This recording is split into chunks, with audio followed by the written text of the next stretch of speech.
नमस्कार दोस्तों, धार्मिक ज्ञान में आप सभी का बहुत बहुत स्वागत है।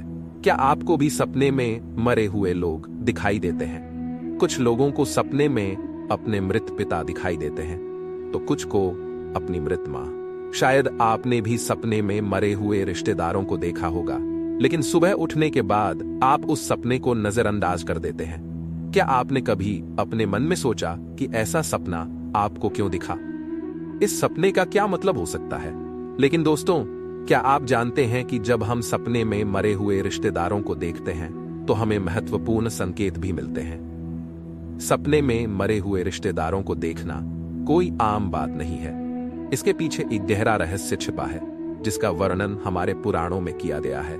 आज हम आपको उन महत्वपूर्ण संकेतों के बारे में बताने जा रहे हैं, इसलिए आपको यह वीडियो पूरा जरूर देखना चाहिए, क्योंकि आधा अधूरा ज्ञान घातक हो सकता है। आज की प्रस्तुति में हम आपको एक ऐसी महान कथा बताने जा रहे हैं जो पक्ष में सबसे ज्यादा सुनी जाती है। इस कथा के जरिए आप समझ पाएंगे कि सपने में मरे हुए लोगों को देखने का क्या मतलब होता है। अगर सपने में मरे हुए लोग दिखाई दें तो हमें बहुत महत्वपूर्ण संकेत मिलते हैं। मित्रों, कथा शुरू करने से पहले आप सभी से निवेदन है कि आप इस वीडियो को लाइक और कमेंट जरूर करें। जय श्री कृष्ण जरूर लिखें। तो चलिए हम आपको वह प्राचीन महाकथा सुनाते हैं। इस कथा को सुनने मात्र से ही पितरों का आशीर्वाद प्राप्त होता है। आइए हम वह कथा सुनते हैं। मित्रों, एक बार देवर्षि नारद यमराज से मिलने यमलोक जाते हैं। यमराज बड़े प्रेम से देवर्षि नारद का आदर सत्कार करते हैं और उन्हें प्रणाम करते हुए पूछते हैं कि हे देवर्षि, आपका यमपुरी में स्वागत है। आज आपके दर्शन से मैं धन्य हो गया हूँ और आपके चरण स्पर्श से यमपुरी की शोभा बढ़ गई है। यमराज द्वारा इस प्रकार स्वागत किए जाने से देवर्षि नारद प्रसन्न होते हैं और यमराज को भी प्रणाम करते हुए कहते हैं कि हे मृत्यु के देवता यमराज, मैं भी आपको प्रणाम करता हूँ। आपके आदर और आतिथ्य से हम बहुत प्रसन्न हैं। तब यमराज नारद जी से कहते हैं कि हे देवर्षि, आज आपके यमलोक आने का क्या प्रयोजन है? आप अवश्य ही कोई महत्वपूर्ण कार्य, कोई महत्वपूर्ण समाचार लेकर आए होंगे, अथवा हमसे कोई भूल हुई है। कृपया मुझे बताएं कि मैं आपकी क्या सेवा कर सकता हूं। तब देवर्षि नारद कहते हैं, हे धर्मराज, आप तो मृत्यु और न्याय के देवता है। आप तीनों लोकों के सभी जीवित और मृत प्राणियों का लेखा जोखा रखते हैं। आपको सभी सजीव और निर्जीव वस्तुओं के भूत और भविष्य का भी ज्ञान है। इसीलिए मैं आपके पास कुछ शंकाएं लेकर आया हूं, कृपया उनका समाधान करें। तब यमराज कहते हैं, हे देवर्षि, आप सत्य कह रहे हैं। हम तीनों लोकों में निवास करने वाले सभी जीवित और मृत प्राणियों का लेखा जोखा अवश्य रखते हैं, परंतु आपके मन की बात जानना हमारे बस में नहीं है। आप तीनों लोकों का हिसाब रखते हैं। आप भगवान विष्णु के परम प्रिय भक्त हैं। आपको सभी शास्त्रों का भी ज्ञान है, परंतु यदि आप मुझसे कुछ जानना चाहते हैं तो मैं आपकी सहायता अवश्य करूंगा। हे देवर्षि, आपके जो भी संदेह और प्रश्न हो आप निसंकोच पूछ सकते हैं। मैं अपनी क्षमता के अनुसार उनका उत्तर देने का प्रयास अवश्य करूंगा। देवर्षि नारद कहते हैं, हे यमराज, मैं पृथ्वी का भ्रमण करके लौटा हूं। मैंने वहां अनेक विचित्र चीजें देखी हैं, जैसे पिशाच, प्रेत, कुष्मांड, वेताल, चुड़ैल, चुड़ैले आदि जो वन में निवास करते हैं। साथ ही मैंने देखा है कि ये सभी बुरी शक्तियां मनुष्यों को परेशान करती हैं, उन्हें पीड़ा पहुंचाती है। इसका क्या कारण है? बुरी शक्तियां इंसानों को क्यों परेशान करती हैं? और मेरे मन में एक और सवाल है कि कई बार व्यक्ति को सपने में अपने पूर्वज दिखाई देते हैं, तो इसका क्या मतलब होता है? सपने में मरे हुए लोगों को देखने का क्या मतलब होता है? ये व्यक्ति को क्या संकेत देता है? मैं इन सवालों के जवाब जानने के लिए ही आपके पास आया हूं। नारद जी के सवालों को सुनकर यमराज कहते हैं, हे देवर्षि, आपने संपूर्ण मानव जाति के कल्याण के लिए सही सवाल पूछे हैं। मैं आपको इन सभी सवालों के जवाब जरूर दूंगा, लेकिन उससे पहले मैं आपको एक बहुत ही पवित्र कथा सुनाता हूं। इस कथा में आपको सभी सवालों के जवाब मिल जाएंगे। आप इस कथा को ध्यान से जरूर सुने। जो भी इस कथा को सुनता है, मैं उसके 32 अपराधों को क्षमा करता हूं। तब नारद जी कहते हैं, हे धर्मराज, आप मुझे वो महान कथा सुनाइए, मैं उसे ध्यान से सुनूंगा। एक सेठ अपने 4 भाइयों के साथ रहता था। उस सेठ का नाम धर्मन था। उसके 4 भाई थे, सुमन, नंदन, विरचन और विभान। सेठ और उसके भाई विवाहित थे और सभी आपस में बड़े प्रेम से रहते थे। सेठ के पास किसी चीज की कोई कमी नहीं थी। वह और उसके भाई बहुत मेहनती थे और साथ मिलकर व्यापार और खेती करते थे। पूरे नगर में सेठ जितना धनी कोई नहीं था। सेठ को यह सारी संपत्ति अपने पूर्वजों से विरासत में मिली थी। सेठ के पूर्वज बहुत उदार और दयालु थे। वे सभी दान पुण्य और विभिन्न प्रकार के धार्मिक कार्य जैसे यज्ञ, हवन आदि करते थे। लेकिन सेठ स्वभाव से कंजूस था और उसमें अपने पूर्वजों के गुण नहीं थे। सेठ न तो दान पुण्य करता था और न ही यज्ञ और हवन आदि करता था। सेठ ने बहुत धन इकट्ठा कर लिया था, लेकिन उसने कभी अपने धन का सही उपयोग नहीं किया। उसने कभी किसी को एक पैसा भी दान नहीं किया और न ही कभी दूसरों को भोजन कराया। सेठ के पूर्वज मंदिरों में भंडारे का आयोजन करते थे और गरीबों को कपड़े और भोजन दान करते थे, लेकिन सेठ ने कभी अपने पूर्वजों का अनुसरण नहीं किया। वह हमेशा धन कमाने में लगा रहता था और वह धन संचय करता रहता था, जिसके कारण उसके पास बहुत धन था। लेकिन उसके पितर उससे बहुत दुखी और नाराज रहते थे। फिर पितृपक्ष आया। पितृपक्ष में सभी पितर अपने पुत्रों से श्राद्ध और तर्पण की अपेक्षा कर रहे थे, लेकिन उनके किसी भी पुत्र ने अपने पितरों का श्राद्ध या तर्पण नहीं किया। उन्होंने न तो दान पुण्य किया और न ही किसी भूखे प्राणी को भोजन कराया। अपने पुत्रों की ऐसी दुष्टता देखकर सभी पितर बहुत दुखी हुए। सेठ के पितरों को अपने पुत्र का व्यवहार पसंद नहीं था। इस कारण से वे पितृलोक में भी दुखी रहते थे। धन कमाने के लालच में सेठ इतना पागल हो गया कि वह अपने पितरों को भी भूल गया और उसने अपने पितरों का श्राद्ध और तर्पण आदि करना भी बंद कर दिया, जिससे उसके पितरों की आत्मा तृप्त नहीं हुई। वे अपने पुत्र के ऐसे व्यवहार से दुखी रहने लगे। फिर एक दिन उस सेठ के पितर चर्चा करते हैं और वे एक दूसरे से कहने लगते हैं कि हमारा बड़ा दुर्भाग्य है कि हमारे कुल में ऐसे स्वार्थी और लालची पुत्र पैदा हुए। हमारे पुत्र हमारे लिए कुछ नहीं करते। वे न तो श्राद्ध करते हैं और न ही दान पुण्य करते हैं। हमारा पतन हमारे पुत्रों के कुकर्मों के कारण हो रहा है। ऐसा सोचकर वे सभी पितर अपने पुत्रों से मिलने जाने के बारे में सोचने लगते हैं और कहते हैं कि हमें यमराज के पास जाना चाहिए। अब हमारी समस्या का समाधान वही कर सकते हैं। हम सभी यमराज के पास जाएंगे और उनसे अपने पुत्रों से मिलने जाने की अनुमति मांगेंगे। तब सभी पितृ आकाश मार्ग से उड़कर पितृलोक से यमराज से मिलकर यमलोक जाते हैं। वहां वे सभी यमराज का स्थान स्थापित करते हैं। यमपुरी में पितरों को आते देख यमराज भी उनका स्वागत करते हैं और उनके आने का कारण बनते हैं। तब सभी पितर हाथ जोड़कर अपना दुख प्रकट करते हैं। वे सभी पितर यमराज से कहते हैं, हे धर्मराज, हमारे पुत्र मतिभ्रमित हो गए हैं। हमारे पुत्र तो दान पुण्य करते हैं और न ही श्राद्ध और तर्पण करते हैं। उनके अभद्र व्यवहार के कारण ही हमारा पतन हो रहा है। वे कभी भी धर्म नहीं करते, जिससे हमें संतुष्टि नहीं मिलती। कृपया हमें एक बार अपने पुत्रों से मिलें। वे हमारे पुत्रों को समझाकर और शास्त्रों का ज्ञान लेकर यमलोक लौट जाते हैं। तब यमराज ने उन्हें आदेश देते हुए कहा कि हे महात्माओं, आप अपने पुत्र से मिल तो नहीं सकते, लेकिन स्वप्न के माध्यम से अपने पुत्र को संकेत अवश्य दे सकते हैं। इसलिए आप सभी अपने पुत्रों के सपने में उन्हें हस्ताक्षर करता अपना दुख समझा सकते हैं। तब वे सभी पितर इस बात से सहमत हो गए हैं और एक एक करके अपने सभी पुत्रों के सपने में उन्हें दर्शन देते हैं। सबसे पहले वे अपने बड़े बेटे यानी उस सेठ को धर्म के सपने में संकेत देते थे, लेकिन उनके बड़े बेटे को उनके शिष्य समझ नहीं पाते हैं। अगले दिन जगने पर वह उस सपने को भूल जाता है और अपने पितरों द्वारा दिए गए छात्रावासों को भी मंजूरी दे देता है। इससे वे सभी पितर फिर से निराश हो जाते हैं और फिर सभी पितर दूसरे पुत्रों के सपने में उन्हें तरह तरह के संकेत देते हैं, लेकिन उनके दूसरे पुत्र भी उन्हें बदनाम कर देते हैं। किसी भी आपके पितरों द्वारा दिए गए स्तंभों को कोई समझ नहीं पाता है, जिस कारण सभी पितर अत्यंत निराश हो जाते हैं। वे दुखी और क्रोधित हो जाते हैं। व्यापारी और उसके भाई धन लाभ के लालच में पूरी तरह से अंधे हो गए थे। पितरों से मिलने वाले दिव्य मंदिरों के महत्व का कोई मतलब नहीं था, लेकिन पितरों के सपने में आने वाले कुछ ही दिनों में व्यापारियों को घाटा उठाना पड़ा। उसके व्यापार में भारी घाटा हुआ, जिसके कारण उसकी सारी धन संपत्ति नष्ट हो गई। सभी भाई आपस में झगड़ने लगे। उन्होंने अपनी यात्रा में सारी संपत्ति और संपदा बेच दी और पूरी तरह से बर्बाद हो गए। सभी भाई एक दूसरे से अलग हो गए और अपना अपना काम शुरू कर दिया। पिछले स्वर्ग में आपके पुत्रों को ऐसी बुरी स्थिति देखने को मिली कि पितरों को बहुत पीड़ा हो रही है। सभी पितर बहुत दुखी और उदास हो गए।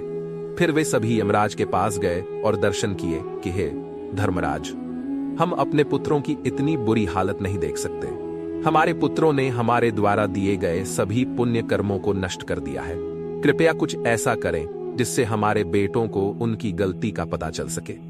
तब यमराज ने उन पितरों से कहा, हे महात्माओं, मैं आपका दर्द महसूस करता हूं। मैं आपकी सहायता मांगूंगा।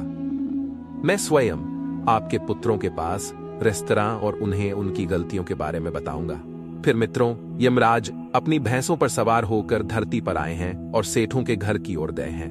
द्वार पर माता ही यमराज दर्शन दे रहे हैं। मुझसे भिक्षा दो, मुझे भिक्षा दो, घर में कोई है क्या? हे, आपके द्वार एक संत आए हैं जो बहुत दूर से यात्रा करके आए हैं। अगर कोई है तो मुझसे भिक्षा दो। मैं सैन्य भिक्षा सेवा।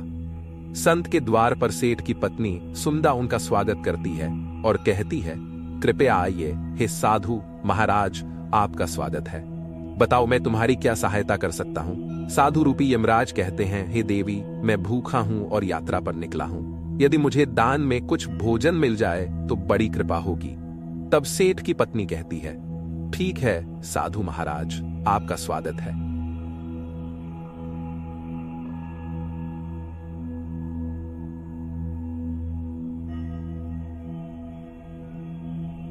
सेठ की पत्नी के चेहरे पर उदासी के भाव देखकर साधु रूपी यमराज कहते हैं, बेटी, तुम्हारे चेहरे पर उदासी दिख रही है। यदि यह कोई रहस्य नहीं है तो मुझे बताओ कि तुम्हारी उदासी का कारण क्या है। महिला कहती है, बेटी, तुम सच कह रही हो। पहले हम बहुत धनवान और समृद्ध थे। मेरे पति और उनके भाई एक साथ रहते थे, लेकिन अचानक सभी भाइयों में झगड़ा हो गया। अचानक हमारा पूरा व्यापार डूब गया और हम सभी गरीब हो गए। कृपया हमें बताएं कि किस दोष के कारण ऐसा हुआ है। तब संत कहते हैं, पुत्री, तुम्हारे घर में पितृदोष है, जिस कारण तुम्हारे पति की यह हालत है। तुम्हारे पति के कर्मों के कारण ही उसके पितर नाराज हो गए हैं। संत की बातें सुनकर सेठ वहां आता है और संत से पूछने लगता है, पुत्री, कृपया मुझे बताओ, मैंने ऐसा कौन सा पाप किया है कि मेरा सब कुछ बर्बाद हो गया? मेरे भाई भी मुझे छोड़कर चले गए और मैं बीमार पड़ गया। तब संत कहते हैं, पुत्री, तुमने अपने पितरों को नाराज कर दिया है। तुम्हारे पूर्वजों द्वारा कमाया गया धन और पुण्य तुम और तुम्हारे भाइयों ने छीन लिया है। तुम लोगों ने अपने पितरों का श्राद्ध नहीं किया, उन्हें तर्पण नहीं किया। इस कारण से तुम्हारे सभी पितर तुमसे नाराज हैं। तुम्हारे पितर तुम्हारे सपनों में आए और तुम्हें कई महत्वपूर्ण संकेत दिए, लेकिन तुमने उन संकेतों को नजरअंदाज कर दिया और अपने पितरों का अपमान किया। यही कारण है कि तुम्हारा सारा वैभव नष्ट हो गया है। इस प्रकार उस साधु के बताने पर उस सेठ को सारी बात पता चल जाती है। उसे याद आता है कि उसके पूर्वज उसे सपने में आए थे। वह सेठ उस साधु से कहता है, हे साधु महात्मा, आप सत्य कह रहे हैं। हमारे पूर्वज हमें सपने में आए तो थे, परंतु हम उनके द्वारा दिए गए संकेतों को समझ नहीं पाए। कृपया मुझे सपने में पितरों को देखने पर मिलने वाले संकेतों के बारे में बताएं। तब वह साधु कहता है, हे पुत्र, अब तुम ध्यान से सुनो। मैं तुम्हें सपने में पितरों को देखने पर मिलने वाले संकेतों के बारे में बताता हूं। साधु रूपी यमराज कहते हैं, हे पुत्र, यदि पितरों को मुक्ति नहीं मिली है तो वे भूत प्रेत के रूप में धरती पर भटक रहे हैं। वे भूख प्यास से व्याकुल हैं और वे अपने परिवार के सदस्यों के घर में प्रवेश कर जाते हैं। सुनो पुत्र, अब मैं तुम्हें उन सभी संकेतों के बारे में बताता हूं जिन्हें तुम्हें ध्यान में रखना चाहिए। यमराज ने साधु के वेश में सेठ से कहा कि यदि तुम्हें सपने में अपने पूर्वज भूख प्यास से व्याकुल दिखाई दें तो यह संकेत बहुत महत्वपूर्ण है। इसका अर्थ है कि तुम्हारे पूर्वज अभी भी प्रेत लोक में भटक रहे हैं। इसका कारण यह है कि उनके लिए श्राद्ध कर्म और तर्पण ठीक से नहीं किया गया है। वे अभी भी अपने परिवार से भोजन और पानी की प्रतीक्षा कर रहे हैं। यह स्थिति तब उत्पन्न होती है जब पितरों का तर्पण समय पर नहीं किया जाता है या जब श्राद्ध की प्रक्रिया पूरी श्रद्धा के साथ नहीं की जाती है। आपके पूर्वज सपनों के माध्यम से अपनी पीड़ा व्यक्त कर रहे हैं ताकि आप उनकी स्थिति को समझें और उनके लिए आवश्यक धार्मिक अनुष्ठान कर सके। इस समस्या का समाधान यह है कि अपने पितरों के लिए विधि विधान के अनुसार श्राद्ध कर्म और तर्पण किया जाना चाहिए। सेठ को आगे समझाते हुए यमराज ने कहा, यदि आप सपने में अपने मृत पूर्वजों को जंजीरों में बंधा हुआ देखते हैं तो यह बहुत चिंता का विषय है। यह संकेत इस बात का प्रतीक है कि आपके पूर्वज किसी बंधन में हैं और उन्हें मुक्ति नहीं मिल पाई है। यह स्थिति तब उत्पन्न होती है जब उनका श्राद्ध या तर्पण समय पर नहीं किया जाता। इस समस्या का समाधान भी यही है कि आप दान, श्राद्ध और तर्पण का आयोजन करें ताकि पितरों की आत्मा को शांति मिल सके और वे अपने बंधनों से मुक्त हो सके। यमराज ने गंभीरता से कहा कि यदि सपने में आपके पूर्वज गंदे और फटे पुराने कपड़े पहने हुए दिखाई दें तो यह बहुत ही अशुभ संकेत है। यह इस बात का प्रतीक है कि आपके पूर्वज बहुत दुखी और पीड़ित हैं। वे प्रेत लोक में भटक रहे हैं और उनकी आत्मा को शांति नहीं मिल पा रही है। ऐसा तब होता है जब उनके लिए श्राद्ध, कर्म, तर्पण और पिंडदान नहीं किया जाता है। इसलिए जब भी ऐसा सपना आए तो अपने पूर्वजों की आत्मा की शांति के लिए तुरंत पिंडदान और तर्पण करना जरूरी है। सेठ से बात करते हुए यमराज ने समझाया कि यदि सपने में आपके पूर्वज आपसे कुछ मांगते हुए दिखाई दें तो यह अपशकुन है। यह इस बात का संकेत है कि उनकी कोई इच्छा अभी भी अधूरी है। उनके जीवन भर की कोई इच्छा अधूरी रह गई जो उन्हें मोक्ष प्राप्ति में बाधा बन रही है। ऐसे सपनों में यह देखना जरूरी है कि वे किस तरह की चीज मांग रहे हैं। आपको उस चीज या उसके जैसी किसी चीज का दान कर देना चाहिए ताकि उनके अधूरे काम पूरे हो सकें और उनकी आत्मा को शांति मिल सके। जब उनकी मनोकामनाएं पूरी हो जाती हैं तो उन्हें प्रेत योनि से मुक्ति मिल जाती है। यमराज ने सेठ की ओर देखा और कहा, यदि सपने में तुम्हारे पूर्वज तुम्हारा सिर सहलाते हुए दिखाई देते हैं तो यह बहुत ही शुभ संकेत है। इसका मतलब है कि तुम्हारे पूर्वज तुमसे बहुत खुश हैं और तुम्हें अपना आशीर्वाद दे रहे हैं। ऐसे सपने इस बात का प्रतीक हैं कि तुम्हारे जीवन, यदि सपने में तुम्हारे पूर्वज अचानक गायब हो जाएं तो यह अशुभ संकेत है। इसका अर्थ है कि आपके जीवन में कोई संकट आने वाला है और आपको सावधान हो जाना चाहिए। यह सपना इस बात का सूचक है कि निकट भविष्य में आपके सामने कोई बड़ी मुश्किल आ सकती है। ऐसे सपने हमें यह शिक्षा देते हैं कि हमें आने वाली किसी भी मुसीबत के लिए मानसिक और आध्यात्मिक रूप से तैयार। यमराज ने और भी गंभीर होते हुए सेठ से कहा, यदि सपने में आपके पूर्वज क्रोधित अवस्था में दिखाई देते हैं तो यह इस बात का संकेत है कि वे आपसे नाराज हैं। इसका अर्थ है कि आप कोई ऐसा काम कर रहे हैं जो उन्हें पसंद नहीं है और वे चाहते हैं कि आप वह काम बंद कर दें। यह इस बात की चेतावनी है कि आपके कर्मों में कोई कमी है और आपको अपने मार्ग के बारे में सोचना चाहिए। ऐसा सपना देखने पर आपको अपने कर्मों की समीक्षा करनी चाहिए और सही मार्ग पर चलने का प्रयास करना चाहिए। यमराज ने दुखी स्वर में कहा कि यदि आप सपने में अपने पूर्वजों को रोते हुए देखते हैं तो यह बहुत ही अशुभ संकेत है।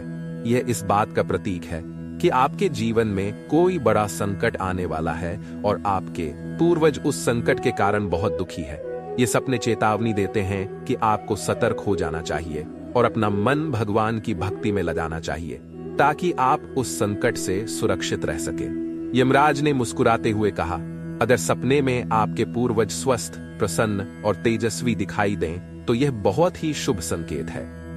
इसका मतलब है कि आपके पूर्वजों को मोक्ष मिल गया है और वे आपसे प्रसन्न हैं। ऐसे सपने इस बात का संकेत हैं कि आपके पूर्वज आपको आशीर्वाद दे रहे हैं और आपके जीवन में सुख, शांति और समृद्धि आने वाली है। यह संकेत दर्शाता है कि आप सही रास्ते पर हैं और आपके पूर्वज आपकी प्रगति से संतुष्ट हैं। यमराज ने चेतावनी भरे स्वर में कहा कि अगर पितृपक्ष के दौरान आपको सपने में घोड़ा, हाथी, बैल या कोई विकृत मनुष्य दिखाई दे तो यह इस बात का संकेत है कि आपके पूर्वजों को मोक्ष नहीं मिला है और वे अभी भी प्रेत लोक में भटक रहे हैं। यह इस बात का भी संकेत है कि वे आपसे बहुत नाखुश हैं। ऐसा संकेत मिलने पर आपको तुरंत अपने पूर्वजों की संतुष्टि के लिए दान पुण्य और श्राद्ध करना चाहिए ताकि उनकी आत्मा को शांति मिल सके।